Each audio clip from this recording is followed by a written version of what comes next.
Masih bersama saya Budiman Tamijo di Satu Meja The Forum. Saya kembali ke Bima Yudhistira. Bima, ini PP dan undang-undang ini menarik. Biasanya buruh dan pengusaha itu berbeda suara, tapi sekarang sama-sama keduanya menolak. Jadi kalau menurut Anda sebagai ekonom ini solusinya seperti apa sebaiknya? Iya, jadi begini. Pertama nih kalau terus dipaksakan tapera model seperti ini khawatirnya nanti tingkat kepatuhannya akan rendah. Kenapa? Karena tadi ada masalah trust. Yang kedua, ngapain sih kondisi sedang krisis ya, bahkan pemulihan ekonominya kita belum tahu berapa lama ke depannya.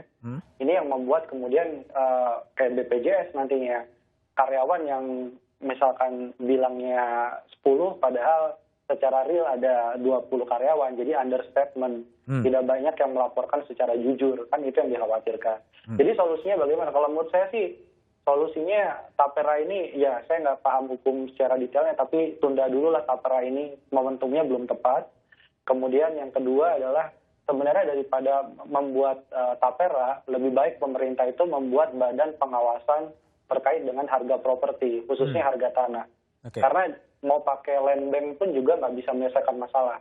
Ini harga tanah sudah terlalu mahal karena digoreng oleh spekulan. Jadi kita nggak punya regulasi untuk mematahkan permainan spekulan yang buat pekerja susah punya rumah, walaupun ada BP Tapera juga. Oke, baik. Saya ke Pak Adi. Pak Adi, tadi ada kekhawatiran ya, kalau ini terlalu dipaksakan nanti berpengaruh pada ketidakpatuhan, tingkat ketidakpatuhan dari pekerja. Apakah memungkinkan kalau kemudian pekerja atau itu membandel tidak bayar, terus kenapa Pak? Membandel tidak bayar apa Mas? Non sewu Mas. Bayar iuran. Iuran, oke.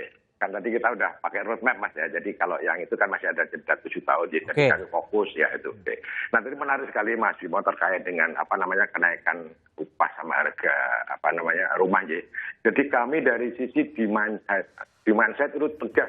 Jelas tugas kami adalah mengelola dana jangka panjang berkelanjutan at low cost. Karena akses untuk suku bunga yang terjangkau buat masyarakat penghasilan rendah dalam hal untuk membeli rumah itu sangat sulit Mas. Dan menurut saya tidak ada satu lembaga pun yang bisa menyediakan dana jangka panjang Mas. Kalau kita main di properti itu kan tenornya bisa 25-30 tahun Mas. Kebayangkan. Makanya di sini adalah gotong royong, berkesinambungan. Dari sisi demand Mas. Kita juga lihat, bicara dengan teman-teman UPR, dengan teman-teman usaha properti. Dari sisi supply side-nya, beberapa komponen yang tinggi yang selama ini membuat harga rumah tinggi itu dari perizinan. Teman-teman developer itu kalau membangun rumah, izin itu bisa setahun 2 tahun, Mas. Izin dari pemerintah apa ya? Iya, makanya tadi menarik sekali Mas Anies bilang harus kolaborasi, harus kerjasama. Betul Mas, kami dari sisi demand. Tapi kalau supply side-nya nggak ditata, dalam hal ini adalah menjadi demand-nya Bapak-bapak dari Kementerian PUPR dan kita intens. Kebetulan memang ketua komite kami adalah Pak Basuki Mas. Jadi kami dengan enaknya bisa berkomunikasi. Termasuk itu ada PSU. Jadi banyak Mas kira seperti itu. Satu lagi Mas, terkait land bank. Ya, land bank tadi ada disebutkan mengenai spekulan. Kan kita punya undang-undang tata ruang. Kalau memang pemerintah daerah memang mau membantu, dia kan bisa nunjuk dalam gambar, oh daerah ini dipakai untuk perumahan MBR. Mereka bisa menerbitkan surat utang Mas, kami bisa beli Mas. Baik Pak Adi. Itu kira-kira Mas. Ya. Bung Ilham, jadi apa yang mau dikerjakan oleh buruh terhadap undang-undang maupun PP soal tapera? Ya, ada pendiskusian di kita kalau seandainya pemerintah tetap memaksakan tapera ini, kita untuk mencoba melakukan judicial review terkait undang-undang tapera ini. Undang-undangnya ya? Iya, undang-undangnya. Karena sekali lagi saya melihat bahwa undang-undang ini merubah kewajiban, hak menjadi kewajiban. Nah ini kan sangat bertentangan dengan buruh suaranya sama dasar. Ya? Akan JR semua? Umumnya buruh menolak karena ini akan membebani si buruh itu sendiri kan. Iming-imingi rumah? Tidak ada, kalau menurut kami tidak ada jaminan untuk kepastian untuk mendapatkan rumah. Karena logikanya sederhana begini. Kalau seandainya iuran 2,5%, kalau gajinya dia 4 juta, ya artinya kurang lebih 100.000. Itu gaji 4 juta bagi yang di Jakarta. Kalau bagi yang di Semarang yang gajinya cuma 2 juta, artinya dia cuma hanya 50.000. Coba kita bayangkan berapa tahun dia harus mengumpulkan uang hingga dia bisa mendapatkan Jadi nggak rumah. mungkin ya kira-kira gitu ya? Iya, nggak mungkin. Oke. Kalau seandainya orang yang punya dipotong 1 bulan 50.000, ya 1 tahun dia cuma hanya 600.000. Oke. Ya coba tinggal dikalikan berapa Oke. uang yang dia akan terkumpul. Oke, Jadi baik. iming-iming mendapatkan rumah itu cuma hanya memang benar-benar iming-iming dengan Iming-iming. target untuk menarik dana dari masyarakat itu tadi. Oke, baik, Bung Fajrul. Jadi PP Tapra ini hanya iming-iming untuk menarik dana masyarakat untuk membiayai proyek-proyek pembangunan yang lain. Gimana Anda respon itu? Oke, baik.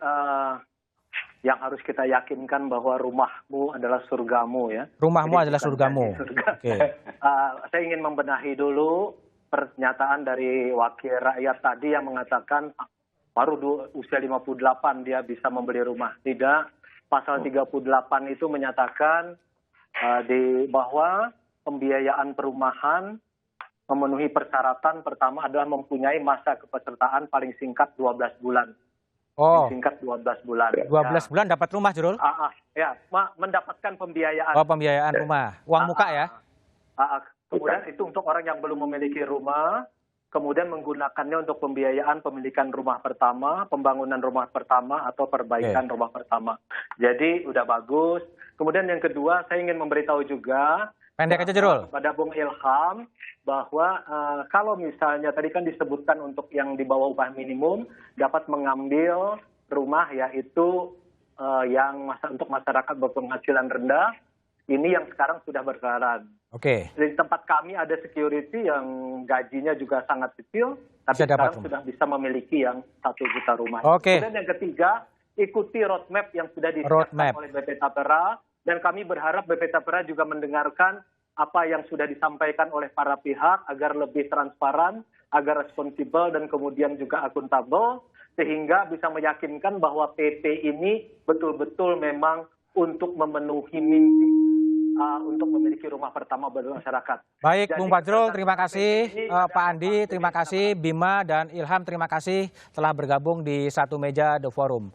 Penandatanganan peraturan pemerintah tentang tabungan perumahan rakyat pada saat pandemi tidaklah tepat dari sisi momentum. Pungutan iuran memberatkan pengusaha dan juga pekerja yang sedang berjuang menghadapi pelambatan ekonomi global. Pemerintah seharusnya lebih bijak untuk mencari momentum yang paling tepat untuk memberlakukan pungutan tapra. Demikian satu meja The Forum malam ini. Sampai jumpa pekan depan. Selamat malam dan terima kasih.